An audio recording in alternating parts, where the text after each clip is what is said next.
Selanjutnya RAL mengikuti Arif dan Imam masuk ke kamarnya Eno Fariha dari belakang. Ketika mereka bertiga masuk ke dalam kamarnya Eno Fariha, di situ mereka melihat posisi Eno Fariha sedang tertidur hanya dengan menggunakan tank top aja. Selanjutnya Imam langsung mendekap wajah Eno dengan menggunakan bantal dan menyuruh RAL untuk mencari pisau di dapur.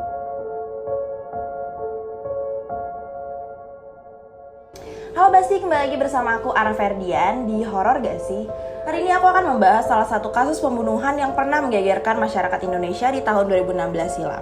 Kasus ini adalah kasus pembunuhan terhadap Eno Fariha.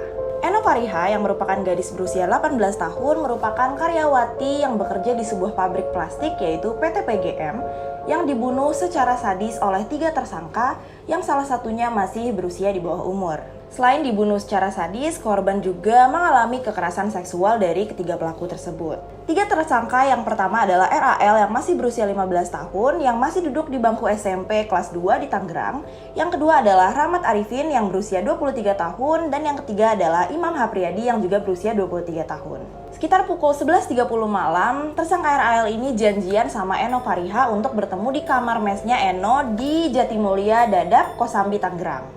Jadi si Eno Fariha ini baru kenal sama RAL dalam kurun waktu 1 bulan. Jadi mereka tuh baru intens SMS-an selama kurang lebih 1 bulan. Eno Fariha bersama RAL kemudian berbincang-bincang di kamarnya Eno Fariha selama 30 menit. Selanjutnya RAL dan Eno Fariha bermesraan. Nah setelah mereka bermesraan, RAL ini meminta izin kepada Eno untuk menyetubuhi Eno, tetapi ajakan tersebut ditolak oleh Eno Fariha karena alasan takut hamil. Karena kesal ajakannya ditolak oleh Eno Fariha, RAL langsung keluar dari kamarnya Eno Fariha. Nah saat si RAL ini sedang berada di luar kamarnya Eno Fariha, bertemulah dia dengan tersangka satu lagi yang bernama Arif. Kemudian si Arif ini langsung bertanya kepada si RAL mengenai apa maksud keberadaannya di depan kamarnya Eno Fariha. Lalu dijawablah sama si RAL kalau dia di sini lagi ketemuan sama yang namanya Indah. Jadi Indah ini adalah namanya Eno Fariha yang dikenal oleh tersangka RAL. Nah si Arif ini karena dia ngerasa nggak kenal sama Indah itu siapa, dia terus memberondong RAL dengan sejumlah pertanyaan kayak Indah tuh siapa? Di sini nggak ada loh yang namanya Indah kayak gitu-gitu.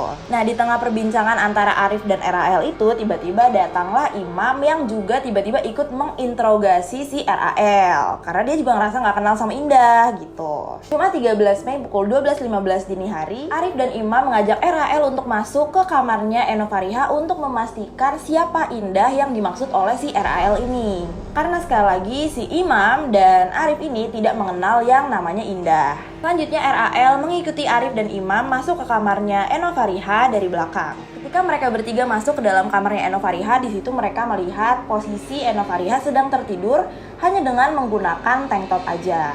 Selanjutnya Imam langsung mendekap wajah Eno dengan menggunakan bantal dan menyuruh RAL untuk mencari pisau di dapur. Karena RAL tidak menemukan pisau di dapur, akhirnya RAL ini bergegas keluar dari kamarnya Eno Fariha untuk mencari benda lain selain pisau. Di saat si RAL ini sedang keluar untuk mencari benda lain selain pisau, Arif langsung memperkosa si Eno Fariha. Sementara Imam tetap membekap wajahnya Eno Fariha dan memegangi kedua tangan korban. Setelah Arif selesai memperkosa Eno Fariha, datanglah kembali si RAL ini membawa cangkul karena dia tidak menemukan pisau. RAL sempat memberikan cangkul tersebut kepada Arif, namun Arif justru menyuruh RAL untuk memukul Eno Fariha dengan menggunakan cangkul. RAL juga disuruh oleh Imam untuk memukulkan cangkulnya ke bagian wajah Eno Fariha.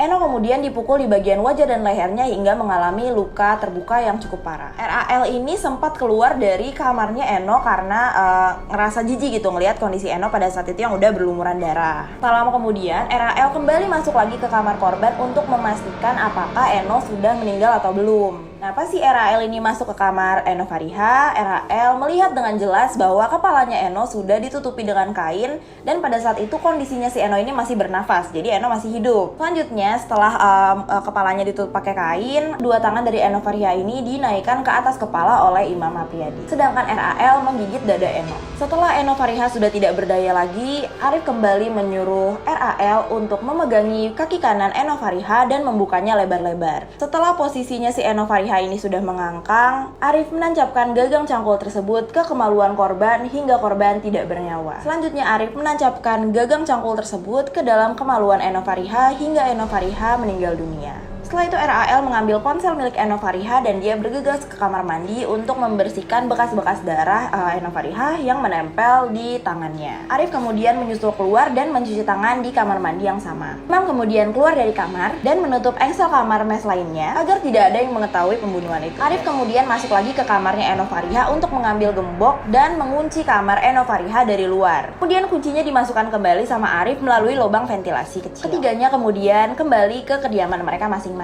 Hingga akhirnya jenazah Eno Fariha ditemukan oleh rekan kerjanya. Polisi kemudian melakukan penyelidikan dan penangkapan para tersangka pada hari Sabtu tanggal 14 Mei 2016. Dirkrimum Polda Metro Jaya mengatakan bahwa ketiga tersangka ini tidak mengenal satu sama lain. Jadi antara Arif, Imam, dan RAL ini sama-sama saling tidak kenal gitu. Setelah mengantongi bukti yang cukup, polisi membawa ketiga tersangka ke meja hijau. Hingga akhirnya ketiga dari tersangka ini mendapatkan sanksi dan hukuman yang berbeda-beda. Tersangka RAL divonis lebih dahulu dengan hukuman 10 tahun penjara oleh Pengadilan Negeri Tangerang pada 16 Juni tahun 2016. RAL dianggap memenuhi unsur pembunuhan berencana dan dikenakan hukuman maksimal untuk anak di bawah umur, yakni setengah dari ancaman hukuman maksimal orang dewasa. Sedangkan Arif dijerat pasal 340 KUHP tentang pembunuhan berencana dan pasal 285 KUHP tentang pemerkosaan.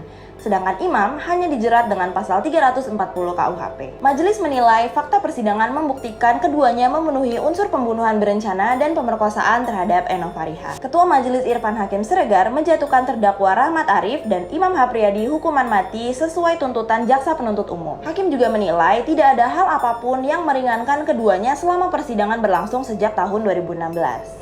Oke, Basti, itu dia kisah pembunuhan terhadap Eno Fariha. Gimana menurut kalian? Kalau menurut aku ini bener-bener tragik banget. Masalahnya yang ngelakuin juga ada anak di bawah umur gitu loh. Kayak siapa sih yang kepikiran buat ngelakuin hal kayak gitu? Dan aku pribadi pada saat itu pernah ngeliat fotonya juga. And I cannot imagine gimana perasaan keluarganya si Eno Fariha ini saat mengetahui anaknya mati dengan cara yang sangat amat tragis. Nah, Basti, buat kalian yang mau request kasus apa yang harus aku bahas di next episodes of Horror Gasi, kalian bisa langsung tulis di kolom komentar. Makasih udah nonton video ini, jangan lupa untuk like, comment, subscribe YouTube channel Bas Media, dan turn on post notification biar kalian dapat updatean setiap kita ngepost video baru. Oke, bye Basti, see you on another episodes of Horror Gasi. Bye!